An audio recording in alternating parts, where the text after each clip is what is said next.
Hello hi friends, అందరికీ నమస్కారం. నేను మాట్లాడుతున్నాను ట్రాన్స్ ఉమెన్ రోజా. తను వచ్చేసి మా ఫ్రెండ్ నందు రాథోడు. నా యూట్యూబ్ ఛానల్ నేమ్ వచ్చేసి it's me Roja vlog YouTube channel. మేము ఈ వీడియో చేయడానికి ముఖ్య కారణం ఏంటంటే, లేడీ అఘోరి నాగసాధు ఎవరైతే ఉందో ఆమెను అసలు లేడీ అఘోరి అనాలో, బాయ్ అఘోరి అనాలో, మగోడు అనాలో మాకైతే అర్థం అవ్వట్లేదు. ట్రాన్స్జెండర్ అని చెప్పుకునింది కొద్ది రోజులేమో, మాకు కూడా తెలియదు. ఇంకోటి, మా ట్రాన్స్జెండర్ కమ్యూనిటీలో ఆమె అసలు ఎవరికి తెలియదు, ఎవరితో పరిచయం లేదు. అసలు ఆమె ఎక్కడి నుంచి ఊడిపడిందో మాకు తెలీదు. ఫస్ట్ నుంచి చెప్పుకుందాం, ఆమె గతం నుంచి. ఓకేనా? ఫస్ట్ వచ్చి నేను ఉమెన్ అనుకుంది, లేడీ అంది, పీరియడ్స్ అవుతాయి అనింది. ఓకేనా? జనాల్స్ అందరికీ తెలుసు ఆమె ఎన్నెన్ని వేషాలు వేసిందో, ఎన్నెన్ని చెప్పిందో అందరికీ తెలుసు. ఓకేనా? ధర్మాన్ని కాపాడుతున్నాను అంటది, ఒక పక్క ధర్మాన్ని తప్పిస్తూ ఉంటుంది. అది ఏ పక్క ఆడదనాలో, మొగోడనాలో, ఏదనాలో మీకే వదిలేస్తున్నాం అదైతే. ఓకేనా?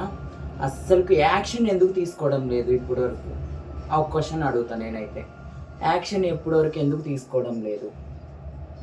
పట్టించుకోరా? అట్లాంటి వాళ్ళను పట్టించుకోరా? ఇంకా ఆమె చేసుకుంటూ పోతూ ఉంటుంది, ఎంతోమంది నాశనం చేస్తూ ఉంటుంది, చేసుకుంటూనే పోతూ ఉంటుంది. ఎవరు పట్టించుకోరా ఇప్పటి వరకు? చెప్పండి. కార్ డ్రైవింగ్ చేయడం ఏంది? కార్కి పెట్రోల్ ఎక్కడి నుంచి వస్తుంది? రావడం ఏంది? పోవడం ఏంది?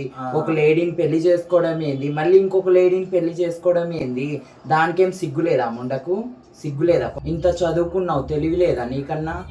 ఇంకోటి, ఆవిడికి ఆల్రెడీ నాగసాధు ఎవరైతే ఉన్నారో వాళ్ళ ఊరోళ్ళు, వాళ్ళ సొంత ఊరు ఏదైతే ఉందో ఆ ఏరియా వాళ్ళు చాలా మంది చెప్తున్నారు, వాడు అసలు మగోడు, వాడి పేరు ఇది అది, వాడు ఇట్లా మారాడు, కావాలని బ్రతకడానికి ఇలా వేషం వేసుకొని ఒళ్ళంతా బూడిద పూసుకొని తిరుగుతున్నాడని. ఫస్ట్ ఆల్రెడీ ఒక అమ్మాయితో పెళ్ళి అయిందని రీసెంట్గానే అవి వీడియోలు యూట్యూబ్లో రావడం అయితే చూసామండి.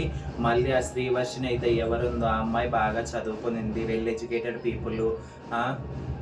ఆమెకి మంచి హస్బెండ్, ఆమె కోరుకున్న మంచి అందగాడు, మంచి ఎడ్యుకేటెడ్ పర్సన్, జాబ్ హోల్డర్, ఆమెకు భర్తగా వచ్చేది రావాల్సింది పోయి అఘోరిని పట్టుకొని ఆమె కూడా అసలు ఆ అమ్మాయి కావాలని చేసుకుందా, లేకుంటే ఆ అఘోరి పరిచయం అయ్యాక అఘోరి ఏమన్నా మాయమంత్రాలు చేసి ఆ అమ్మాయిని అలా మార్చేసిందా అనేది మా మైండ్లో అయితే ఉండిపోయింది. ఎందుకు అలా మారిందో మాకు అర్థం కావట్లేదు. మారినా సరే అఘోరి అని ఏదో సమాజానికి ఏదో చెయ్యాలి, అది చెయ్యాలి, అఘోరులు నాగసాధువులు ఎక్కడెక్కడ ఉంటారు? కాశీలలో, ఇట్లా దూరం దూరం ప్రదేశాలలో, టెంపుల్స్ దగ్గర దూరంగా ఉంటారు వాళ్ళు. ఇట్లా జనాల్లో వచ్చి జనాలకి పీక్ తినరు. నేను ఇది అని చెప్పరు. మీడియా ముందుకు వచ్చి నేను ట్రాన్స్జెండర్ని కాదు, నేను మొగోడిని కాదు, ఆడదాన్ని, నేను పీరియడ్స్ అవుతాయి, అవి అవుతాయి, ఇవి అవుతాయి నాకు అని చెప్పుకోరు. మగోడికి పీరియడ్స్ అవుతాయా? నాకు అర్థం కాదు. ఆడపిల్లలు అవన్న మాకే అవ్వవు, ఆ మగోడికి ఎందుకైతే పీరియడ్స్ అయ్యేవాడు ఆడదాన్ని ఎందుకు పెళ్లి చేసుకున్నాడు? ఒక ఆడపిల్ల జీవితం నాశనం చేయాలి ఎందుకండి? ఒకవేళ ఆ అఘోరి మాయమంత్రాలతో అమ్మాయిని శ్రీవర్షిని అలా మార్చింటే అది చాలా పాపం అండి. ఆ కుటుంబము, ఆ తల్లిదండ్రులు, తోడబుట్టిన వాళ్ళు ఎంత ఘోషిస్తారో మనం ఇది ఒక మాట తెలుసా? ఇంకొక ఆమెను కూడా చేసుకున్నాడంట. ఫస్ట్ లవర్ అంట, ఫస్ట్ వైఫ్ అంట, ఈమె సెకండ్ వైఫ్ అంట. ఇప్పుడు ఈవిడ మళ్ళీ ఆడదంట. ఇప్పుడు ఇద్దరు ఏం చెప్పాలండి? ఇప్పుడు ఇద్దరు ఏం చేసుకుంటారు వాళ్ళు? ఇప్పుడు గుమ్మడికాయ రాసుకుంటే బూడిదనే రాలుతుంది అక్కడ. ఇంకోటి మనకు తెలియదు ఏంటంటే, ఈ జనాలు కావాలని హైలైట్ చేస్తున్నారు, లేకపోతే ఎందుకు చేస్తున్నారు నాకైతే అర్థం కావట్లేదు. ఆ అఘోరి మాతని ఇప్పుడు గవర్నమెంట్ కావచ్చు, మన ప్రభుత్వం ప్రజెంట్ ఏదైతే ఉందో రేవంత్ అన్న గారు ప్రభుత్వం, కాంగ్రెస్ ప్రభుత్వం, వాళ్ళైనా సరే ఆ ఫ్యామిలీ చాలా బాధపడుతుంది. శ్రీవర్షిని ఫ్యామిలీ వయసుకు వచ్చిన ఆడపిల్ల, మంచి ఇంటికి కోడలుగా పద్ధతిగా ఉండాల్సిన ఆడపిల్ల ఇలా అయిపోయినందుకు ఏ ఫ్యామిలీ అయినా బాధపడుతుందండి. సో ఆ శ్రీవర్షినికి ఏదో ఒకటి చేసి అఘోరి నుంచి తనని రక్షించి తన ఫ్యామిలీకి అప్పచెప్పి ఆ అమ్మాయికి మంచి అబ్బాయితో పెళ్లి చేసి ఆ అమ్మాయి లైఫ్ బాగుండేట్టుగా గవర్నమెంట్ కూడా కొంచెం అఘోరి మీద యాక్షన్ తీసుకుంటే బాగుంటుందని మేము కోరుకుంటున్నామండి. సో అది అఘోరి ఎక్కడ కనిపించినా ఏడున్నా కూడా చెప్పుల మెల్ల వేసి కొట్టండి వాడిని. ఖచ్చితంగా అండి. అది ఏ మంత్రాలు అంటే చేయని మంత్రాలు తంత్రాలు చేసి ఒకరిని చంపుతుంది, ఇద్దరిని చంపుతుంది, ముగ్గురిని చంపుతుంది. దేశాన్ని మొత్తాన్ని చంపలేదు కదా, ఏంది మంత్రాలు చేయడం? ఎవరైతే కోరుకుంటున్నామండి. ఎన్ని వేషాలు వేసిందో మీకు కూడా తెలుసు. అందరికీ తెలుసు ఎన్ని వేషాలు వేసిందంటే అన్ని వేషాలు వేసింది. నేను మతం కోసం పోరాడతాను, దానికోసం ఏం మతం దాని బొంద పోరాడేది? మనకందరికి మతాలు లేవా? మనందరికి కులాలు లేవా? మనందరికి జాతులు లేవా?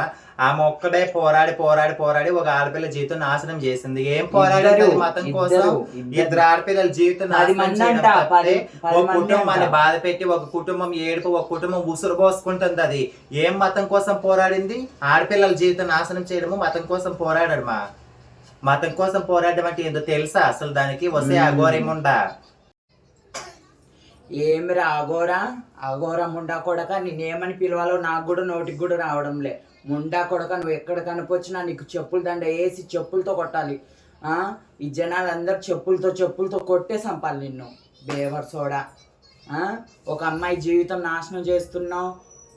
నాగసాది అఘోరి కాదు, వాడొక అఘోర, వాడొక మొగోడు, మొగనా కొడుకు. ఆడపిల్లల జీవితాలు ఆడుకునే వాడొక బాయ్. వాడు ట్రాన్స్జెండర్ అని కూడా మేము యాక్సెప్ట్ చెయ్యము, సరేనా? వాడు ట్రాన్స్జెండర్ అయితే మాలాగా ఆడపిల్లలని మగోని ప్రేమించాలి. కానీ ఆడపిల్లని పెళ్లి చేసుకొని ఆడపిల్ల మెల్లో తాళి కట్టి మీడియా ముందు, సోషల్ మీడియాలో ఆడపిల్ల ముందు తాళి కడితే రేపు పొద్దున్నే ఆడపిల్లని పెళ్లి చేసుకోవడానికి ఏ అబ్బాయి అన్నా ముందుకు వస్తాడు? ఒకసారి ఆలోచించండి. ఆ ఫ్యామిలీ ఎంత బాధపడుతుండో. వాళ్ళ అమ్మ కానీ, వాళ్ళ నాన్న కానీ, వాళ్ళ ఫ్యామిలీ మెంబర్స్ ఎవరైనా కానీ, వాళ్ళ అన్న కానీ, బ్రదర్ కానీ, ఎవరైనా కానీ, అదే మన కుటుంబంలో జరిగితే మనం ఊరుకుంటామా చెప్పండి? ఏంటో మాకైతే చాలా బాధగా ఉందండి. మేము ఎవరిని ఉద్దేశించి చేయలేదు, కేవలం అఘోరిని ఉద్దేశించి వీడియో చేసాము. మా వాళ్ళు ట్రాన్స్జెండర్స్ కూడా చాలా మంది వీడియోలు చేయడం, ఎందుకంటే ఆమె వల్ల మా పరువు కూడా పోతుందండి. ఎవరు పట్టించుకోరుకుంటే ఎట్లా చెప్పండి? చెల్లి ఆవిడ ఫస్ట్ మీడియా ముందుకు వచ్చినప్పుడు నేను ఒక ట్రాన్స్జెండర్ ని ధర్మం కోసం పోరాడతానంటుంది. ధర్మం కోసం పోరాడే మనిషి ఆడపిల్లల జీవితాలు ఆడుకుంటారా? ఆమె వేషాలు చూడు, నగ్నంగా ఒకసారి నగ్నంగా ఉంటే జనాలే బాగోదమ్మా అట్లని బట్టలు వేయించారు. ఏంటమ్మా ఇవి? అఘోరా ఓ అఘోరా, నీకు చెప్పుతో కొట్టాలి అఘోరా. నువ్వు కనిపోస్తే గాని నీ ముఖం మీద ఉంచి చెప్పుల దండ వేసి నీకు చెప్పులతో కొట్టి అందరినీ కోరుకుంటున్నానండి, దయచేసి ఆ అఘోరి మాతని లైఫ్ లాంగ్ జైల్లో పడేసేయండి. మేము కాశీ వెళ్ళాము. కాశీలో ఎంతమంది సాధువులు ఉంటారు, ఎంతమంది అఘోరాలు ఉంటారో తెలియదా? ప్రయాగ్రాజ్ కుంభమేళకి వెళ్ళాము. అక్కడ ఎంతమంది సాధువులు తెలుసా? అసలు నోరు తెరిచి మాట్లాడమే కష్టం తెలుసా? అలాంటిది ఊర్ల మీద చిల్లరేగుతుందమ్మా. అసలు ఏంటో కారేసుకొని. వీడు మొగోడు కాబట్టి ఊరంతా తిరుగుతుండు. ఫేమస్ అవ్వడానికి వచ్చిందా, లేకపోతే ఎవరైనా నేర్పిస్తుండ్రా, లేకపోతే ఏం చేయాలని కావాలని ఎవరన్నా మా పరువు ఎందుకు తీస్తున్నావురా అఘోరా నా కొడక, ముండా కొడక? ఎందుకురా మా పరువు తీస్తున్నావు? ఒక ట్రాన్స్జెండర్ పరువు ఎందుకు తీస్తున్నావురా? అసలు ఒక ఆడపిల్ల కాదు, ఒక మొగోడివి కాదు, ఒక ట్రాన్స్జెండర్ కూడా కాదు. నువ్వు ఆడపిల్లల్ని పెళ్లి చేసుకోవడం ఏంటి? ఆడపిల్ల మెల్లో మీడియా ముందు తాళి కట్టడం ఏంటి? ఆడపిల్లని నువ్వు మగోడివి కాదు, సర్జరీ చేయించుకున్నావు, కోపించుకున్నావు. మరి ఆడపిల్లని పెళ్లి చేసుకుని ఏం చేస్తావు నువ్వు? ఆ కుటుంబాన్ని బాధ పెట్టడము, ఆడపిల్ల జీవితం నాశనం చేసినట్టే కదా. చెప్పు, దేనికి పనులు? దయచేసి నువ్వు ధర్మం పోరాడద్దు, దేనికోసం పని చేయొద్దమ్మా అఘోరి మాత. చెల్లి, అఘోరి గురించి నువ్వైతే గవర్నమెంట్ కానీ, ప్రభుత్వం కానీ, అలాగే జనాలకు కానీ ఏం చెప్పాలనుకుంటున్నావు?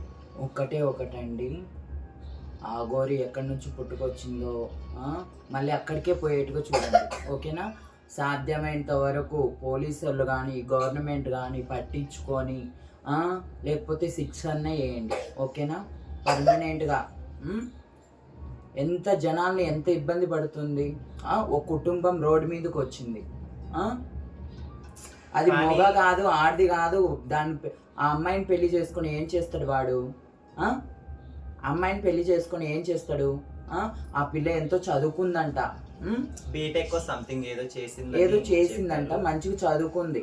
ఆ పిల్లకి ఏం మాయ రోగం? ఎప్పుడైతే అఘోరి పరిచయం అయిందో అప్పటి నుంచి ఆ అమ్మాయి కూడా తల్లిదండ్రులను ఇబ్బంది పెట్టడం, తల్లిదండ్రుల దగ్గర ఉండకపోవడం, అది ఆ రోజు నుంచి ఈ రోజు వరకు ఆ తల్లిదండ్రులు పాపం ఏడ్చుకుంటూ మీడియా ముందు అక్కడ ఇక్కడ ఉంటున్నారు తప్ప వాళ్ళు ప్రశాంతంగా ఫ్యామిలీ లేదు. సో శ్రీవర్షిణి గారు కూడా మీరు కూడా మీ ఫ్యామిలీ గురించి కూడా ఆలోచించాలి. ఇదైతే తప్పకుండా ఫ్యామిలీ కన్నా ఏది ఇంపార్టెంట్ కాదు. అఘోరి ఏం మాయమంత్రాలు చేసిందో లేదా మీరు కావాలని ఇలా చేస్తున్నారో తెలుసుకొని ఫ్యామిలీని బాధ పెట్టకుండా మీరు కూడా బ్యాక్ వచ్చేసి ఫ్యామిలీతో కలిసి ఉంటే బాగుంటుంది అనేసి మేమంతా అనుకుంటున్నాం.